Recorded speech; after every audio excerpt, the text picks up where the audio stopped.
अस्सलाम वालेकुम my YouTube family. एक बार फिर अपनी यूट्यूब फैमिली को खुशामदीद कहती हूँ। आज मैं लेकर आई हूँ आप लोग के लिए बहुत ही ज़बरदस्त रेसिपी, वो भी बंद गोभी और साथ में आलूओं का। तो बहुत ही अच्छी और बहुत ही आसान रेसिपी है। सो चलिए वीडियो को स्टार्ट करते हैं और आपको दिखाते हैं स्टेप बाय स्टेप पूरा तरीका। आप लोगों ने वीडियो को स्टार्ट से लेकर एंड तक वॉच करनी है और देखनी है खूबसूरत सी प्यारी सी वीडियो, जिसमें आप लोग सीखेंगे कि किस तरह से आप लोग अपने लिए बहुत आसानी के साथ रेस्टोरेंट स्टाइल आलू और बंद गोभी का खाना घर में बहुत इजीली और बहुत कम अर्स वक्त में पका सकते हैं। तो जी वीडियो को स्टार्ट करते हैं। सबसे पहले हमने एक कढ़ाई ली है। कढ़ाई में हमने 2 बड़ा चम्मच ऑयल डाला है। आप लोग अगर ऑयल ना हो तो घी भी यूज़ कर सकते हैं। आप लोगों की पसंद है कि आप लोग ऑयल लेना चाहते हैं या घी लेना चाहते हैं।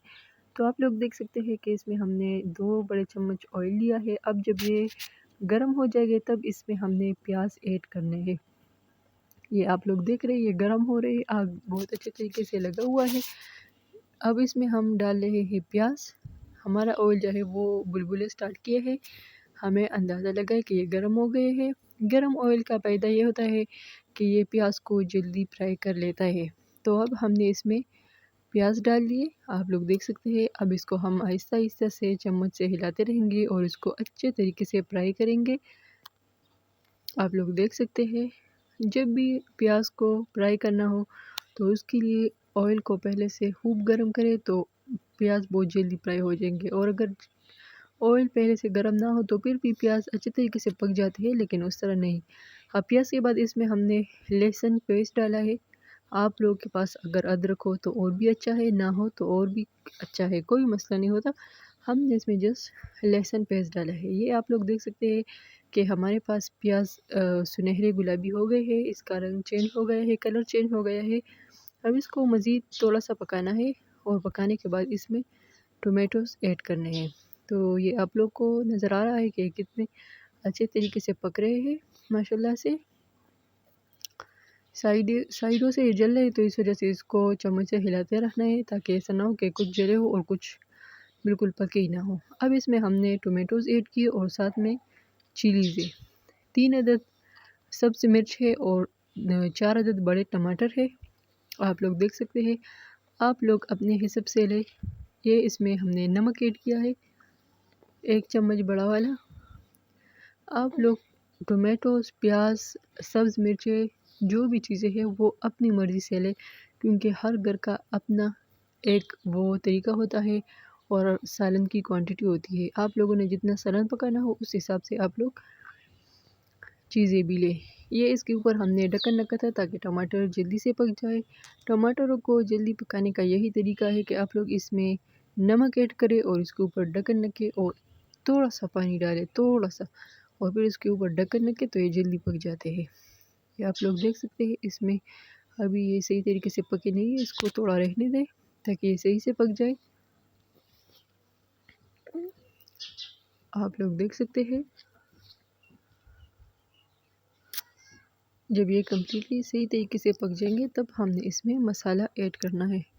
मसाले जो है वो आप लोग अपने मर्ज़ी से और अपने पसंद से लें। आप लोगों ने घर में जो जो मसाले यूज़ करते हैं वही लें। कोई ख़ास मसाला इसमें हमने ऐड नहीं किया है। मैंने तो इसमें जस्ट सालन वाला मसाला यूज़ किया है जो आम घरों में मौजूद होती है। बाकी आप लोगों की मर्ज़ी है, आप लोग इसमें कुछ और ऐड करना चाहते हैं तो ऐड कर सकते हैं। ये अब हमने इसमें आलू डाले हैं। आप लोग देख सकते हैं। आलू को अच्छे तरीके से मिक्स करना है और 3-4 मिनट के लिए हमने इसको तड़के में रखना है, क्योंकि आलू थोड़ा सा सख्त होता है और बंद गोभी इतना सख्त नहीं होता। इस वजह से हमने इसको पहले डाला है। अब हम इसको 3-4 मिनट देंगे। ये देखें, 4 मिनट के बाद आप लोग देख सकते हैं ये थोड़ा सा इतना तो कुछ चेंज आया हुआ होगा। बस अब इसमें हम बंद गोभी ऐड करेंगे। बंद गोभी सिर्फ इतना नहीं और भी डालना है, अभी आप लोग देखेंगे। बंद गोभी मैंने ज़्यादा लिया है, पूरा एक फ्लावर लिया है बंद गोभी का। और आलू जो है वो मैंने सिर्फ 2 अदद लिए हैं, क्योंकि मैंने पकाना बंद गोभी था, लेकिन बच्चों की खुशी के लिए इसमें 2 आलू डाले, क्योंकि आलू को बच्चे ज़्यादा पसंद से खाते हैं। अब मैंने इसके ऊपर ढक्कन रखा ताकि ये थोड़ा सा बैठ जाए, तब इसको अच्छे तरीके से मिक्स करना है।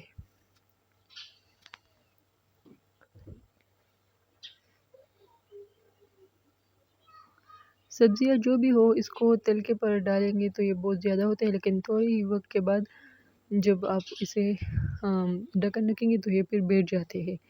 आप इसको भी देखिए, ये आहिस्ता आहिस्ता बैठ जाएगा।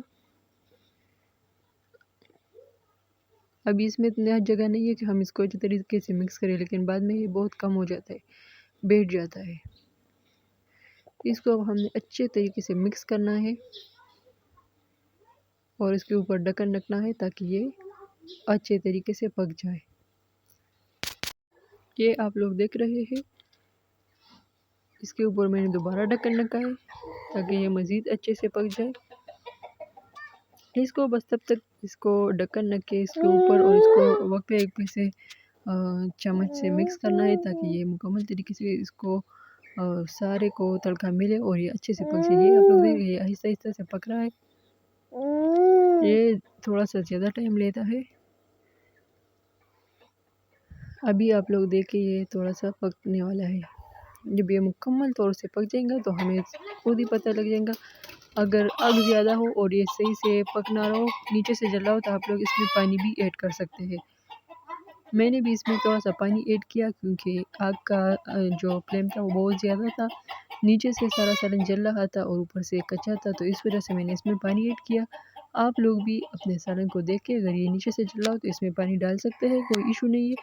और अब इसको उस वक्त तक पकाना है कि ये सारा पानी खुश्क करे और ऑयल छोड़े, तब हमको पता चल जाएगा कि हमारा सालन जो है वो मुकम्मल तौर पर रेडी हो चुका है।